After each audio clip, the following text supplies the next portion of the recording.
Do you feel like a lazy bum who just cannot study no matter how hard you try? Well, guess what? I am too. So if yes, join me on this journey on how to romanticize studying to have productive and fun study sessions.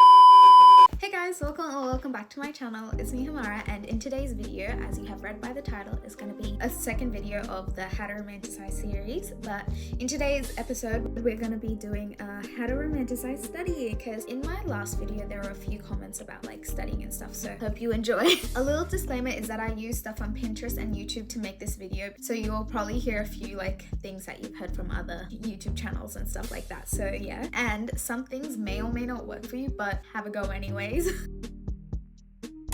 First things first, let's talk about setting the mood. Creating like a beautiful and inspiring environment can make studying feel less like a chore. So some different ways to create the ideal setting is to clean and declutter. Like start by tidying your study area to create clean space that can help you clear your mind and reduce distractions. Make this a habit, so every night after you finish studying, clean up so the next day you can get straight into studying and you don't have to clean up anything. That's something I need to work on. And another thing you can like quickly change is your lighting. Go for like a warm or softer lighting, which can be achieved with lamps or like small fairy lights, or because you can find lots of like just desk lamps on IKEA or something like that, Kmart, I'm not sure. They're not like super expensive either, so that's a really quick way to change your setting. But natural light is like even better, so try and set your desk near a window so your natural light can come through and it'll just make the mood way better. And you can add like little unique touches like a wall collage. I love wall collages, plants, or things that you enjoy or like bring you motivations. For me, I have 2 plants here and then I have a wall collage right in front of my room. I have my vision board over there. So just remember that your study space should be a reflection of what inspires you. So now that we have the perfect setting, let's move on to the next step, which is curating the perfect playlist. Music can be like a super powerful tool that can like improve your study sessions massively. I'm not sure if that works, but okay. However, based on like the music you're listening to, it can affect like your productivity. So opt for more instrumental music or classical beats or lo-fi, which can help your concentration without the distraction from the lyrics. So to create a study playlist, go into any streaming platform. Most people use Spotify or like maybe YouTube Music, and then add all of the music into a playlist, and voila, you have yourself a study playlist. And if you're not sure about what music you like that kind of motivates you to study, there are already so many ready-made playlists for you to begin with, so try that out.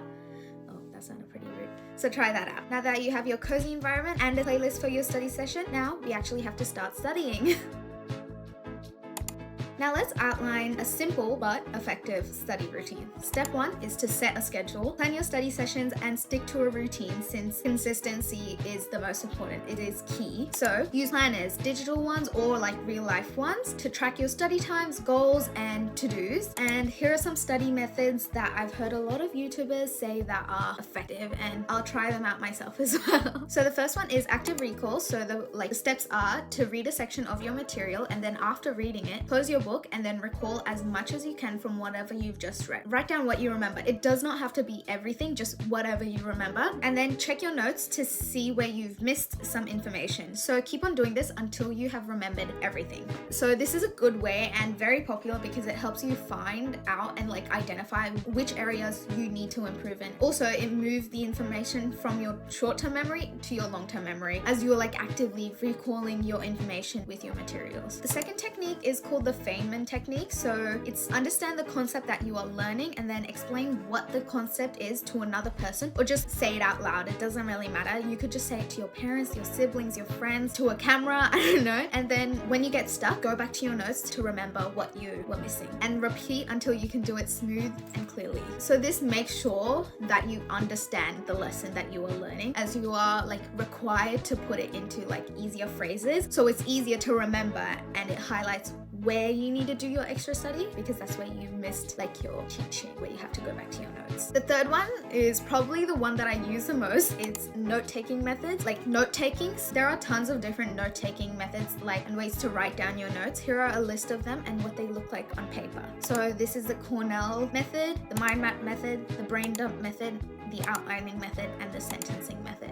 So when you're doing your notes, like try and make it similar. And if you guys want a video on just note taking, comment down below. And then the fourth method is the Pomodoro method. This one, I swear to God, you've heard of it before because it's like talked about a lot since it helps reduce procrastination, which most people sadly suffers from, including me and probably you. So it's just a 25-minute study period, so productive work, and then a 5-minute break. And you usually do this 2-4 times, and the last break would be like 10 to 20 minutes long. And I think this helps with procrastination since 25 minutes does not seem like a long time, and your brain knows that after you finish, you will get a reward, and that's kind of like the motivation, you know? You need your 5-minute break, but use those 5 minutes to eat something, like refuel or just walk around your room or your home. Do not go on your phone. That's completely against the purpose, because that 5-minute break, not 5 minutes anymore, it's gonna be like an hour. I speak from experience, sadly. And then the fifth method is the SQ3R. I'm not sure how to pronounce it. I'm not sure if you're supposed to say it like that, but I just found it on Pinterest and then I just put it down.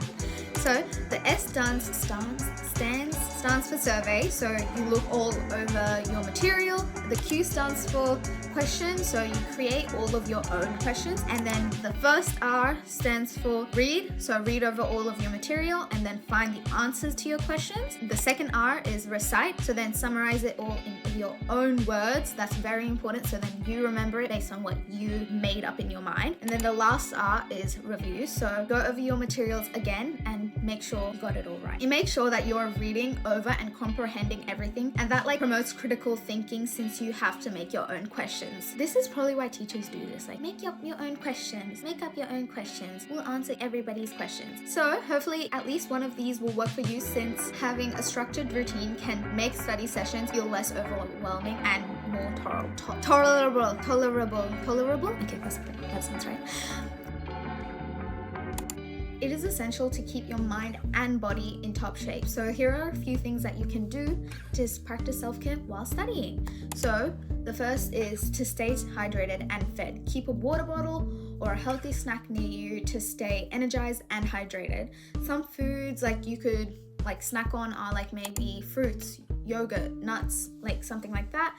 The second thing is to take a few minutes to stretch, as physical activity can immensely boost your mood or improve your concentration. It does not have to be a full-on HIIT workout, but just make sure to have some stretch breaks after sitting down for a long time. I haven't done this before, but the next one is aromatherapy. Like it can be a form of self-care while studying. It's probably an easier one, but using essential oils or candles to help create like a calm atmosphere. A scents like lavender, eucalyptus, vanilla can help reduce stress and increase focus. And lastly, take a moment to disconnect, okay? Take short breaks away from the screen, as it can be very draining looking at a laptop for hours straight. Step outside for some fresh air or just close your eyes and relax, because the blue light, that's why I have these glasses, guys. Anyways, taking care of yourself is super crucial for maintaining a positive mindset and staying motivated, which brings me to the next section.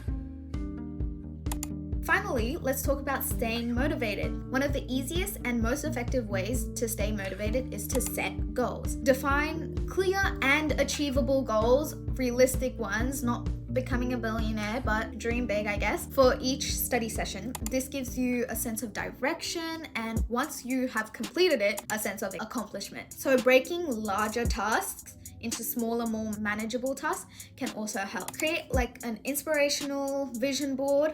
To create this, just print out a few quotes, pictures, and reminders of why you are working so hard, and this can keep you inspired even on the tougher days. Also, make sure you update your board regularly to keep it relevant, because what you want can change over time. And then next is to celebrate the small wins. Reward yourself for completing tasks, whether it's a break or a walk outside or a special snack. Even for the smallest things like doing half of your homework should be rewarded. Another way to keep you inspired is to track your progress. Keeping a journal or use an app to track your progress and accomplishments. My friend Shamela, she has this Notion page, and it's like 3-hour study sessions, and like she's like scrolling through it, and I'm like, how many hours are in your day? But seeing how far you have come can be extremely motivating. Like, I did this, I can do better. Remember, it's not just about the end goal, but also enjoying the journey on the way, you know?